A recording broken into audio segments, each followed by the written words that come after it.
I was 2, Mark was 4, Julie was 6, and Sandy was 8 when our mother left Sandy and Julie on a doorstep in Regina. We spent 2 years in foster care before being moved to a farm with our father and his second wife, a woman named Mary Moffat. When my mom was pregnant with me, my dad was always gone up north, stealing. Leave my mom at home with $15 for the month to live on. Not being there, no support. And she's got 3 kids and 1 on the way. And I think once she had me, she just went AWOL and started drinking herself. This used to be a confectionery store. My sister Sandy and I were left on the step with popsicles. What was Mary Moffat to me? She was a tyrant. She had no love. I don't even think she was capable of loving her own children. She was cruel. The porch. Hats. Warm. Like scarves that we didn't have. That's the only way the heat got up, is through the hole? Yeah. Okay, guys. We fought a lot. Physically. Mary Moffat was like the woman that would tie you to your bed and keep you in a box. She was exactly like that. We put up with the abuse for a long time.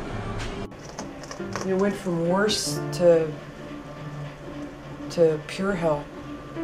So we fought back. And I fought back a lot.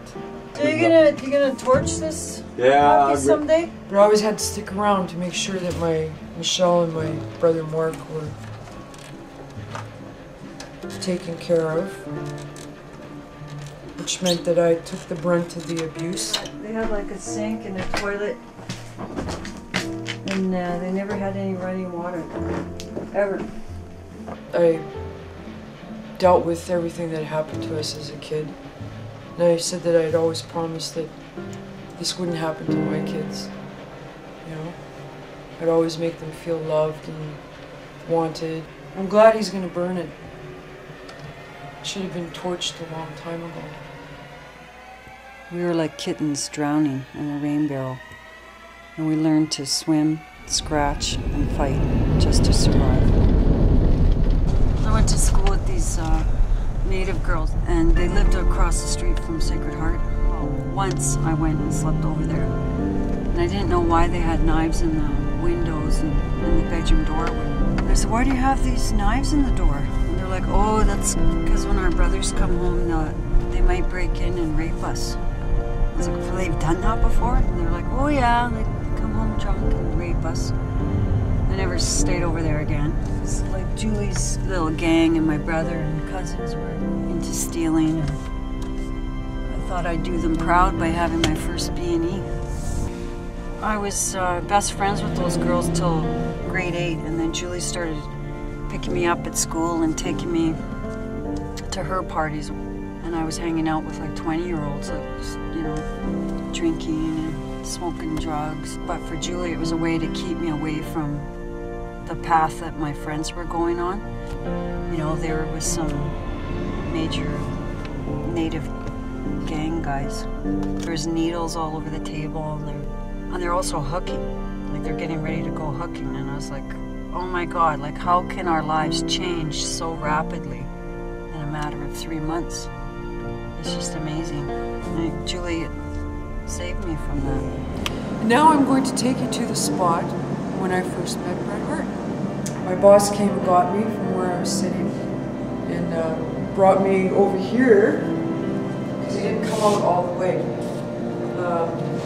He leaned over and my boss said, "This is Julie and this is Bret." And I shook his hand, and it was an instant connection. Like a warming, like, wow. Not like I'm in love or anything. It was just like an instant knowing kind of thing. Soulmate connection, you know? So then we just talked for like a few minutes, and he goes, "Well, I gotta head back." He goes, "I'll see you again." And he just walked away. I can't even remember the next time I saw him.